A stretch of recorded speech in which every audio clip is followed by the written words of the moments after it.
ওকে দেখো elements of complex sentence. Complex সেন্টেন্সের মধ্যে কোন কোন ফর্মগুলো থাকতে হয়? একটা কমপ্লেক্স সেন্টেন্স গঠিত হয় one principal clause, one or more subordinate clause. এখন ম্যাক্সিমাম স্টুডেন্ট জানে না যে কোনগুলো সাবঅর্ডিনেট ক্লজ। সাবঅর্ডিনেট ক্লজ হচ্ছে সেই সকল ক্লজগুলো যেগুলো এই সকল কনজাংশন দ্বারা গঠিত। দ্যাট মিন্স সাবঅর্ডিনেট কনজাংশন দ্বারা গঠিত। যেমন সিন্স অ্যাজ বিকজ কারণ অর্থে, হু ব্যক্তি অর্থে ব্যবহৃত হয় অ্যাজ এ সাবজেক্ট, হুম বস্তু অর্থে হুম ব্যক্তি অর্থে ব্যবহৃত হয় অ্যাজ এন অবজেক্ট, হুজ হচ্ছে মালিকানা বা সত্তা অর্থে ব্যবহৃত হয়। ঠিক আছে? হোয়াট, হুইচ, দ্যাট এগুলো বস্তু অর্থে ব্যবহৃত হয়। ওকে, দো, অলদো, ইভেন দো একটা হা বোধক, একটা না বোধক অথবা একটা না বোধক অথবা একটা হা বোধক বাক্য যুক্ত করতে দো, অলদো, ইভেন দো ব্যবহৃত হয়।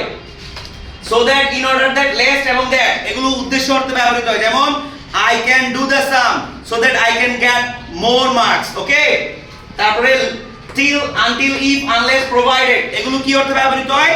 কন্ডিশনাল, দ্যাট মিন্স শর্ত অর্থে। যেমন if you come I will go এরকম ক্ষেত্রে ব্যবহৃত হয়। তবে এখানে আরেকটা জিনিস ব্যাপার আছে যে before, after, while, when এগুলো কিন্তু সময় অর্থে ব্যবহৃত হয়। ঠিক আছে? যে কোন মানে সময়কে বোঝাতে আগে পরে ওইরকম ক্ষেত্রে। তারপর where, how, why এগুলো অ্যাডভার্ব অর্থে ব্যবহৃত হয়। তার মানে এই যে সাবঅর্ডিনেট কনজাংশন গুলো লিখছি এই সবগুলো যদি একটা বাক্যে থাকে এবং দুইটা টেন্স থাকে ওই সেন্টেন্সের নাম কমপ্লেক্স সেন্টেন্স। ঠিক আছে? এবার আসি এলিমেন্টস অফ কম্পাউন্ড সেন্টেন্স। কোন কোন সেন্টেন্স গুলো কম্পাউন্ড সেন্টেন্স?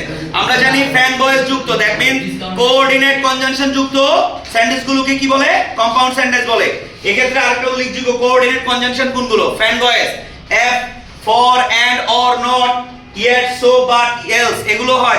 তাছাড়াও not only but also, both, and এই সকল ইদার নিদার সেন্টেন্স গুলো কি বলে? কম্পাউন্ড সেন্টেন্স বলে। এই কম্পাউন্ড সেন্টেন্সের এলিমেন্ট এবং কমপ্লেক্স সেন্টেন্সের এলিমেন্ট গুলো দিয়ে কি গঠিত হয়? কানেক্টর হয়। কমপ্লেক্স সেন্টেন্সের এবং কম্পাউন্ড সেন্টেন্সের। কম্পাউন্ড সেন্টেন্স কি তাহলে? যখন দুইটা প্রিন্সিপাল ক্লজ ফ্যান ভয়েস দ্বারা যুক্ত থাকবে তাকে কম্পাউন্ড সেন্টেন্স বলে। ঠিক আছে? প্রিন্সিপাল ক্লজ শুধু একটা মাত্র প্রিন্সিপাল ক্লজ হলে কোন সেন্টেন্স? সিম্পল সেন্টেন্স হবে। ক্লিয়ার? তাহলে এই এলিমেন্টস অফ কমপ্লেক্স সেন্টেন্স এবং এলিমেন্টস অফ কম্পাউন্ড সেন্টেন্স গুলো যারা যদি গঠিত হয় দুইটা বাক্য, সুতরাং এগুলো কমপ্লেক্স এবং কম্পাউন্ড সেন্টেন্স হবে। ঠিক আছে? ধন্যবাদ।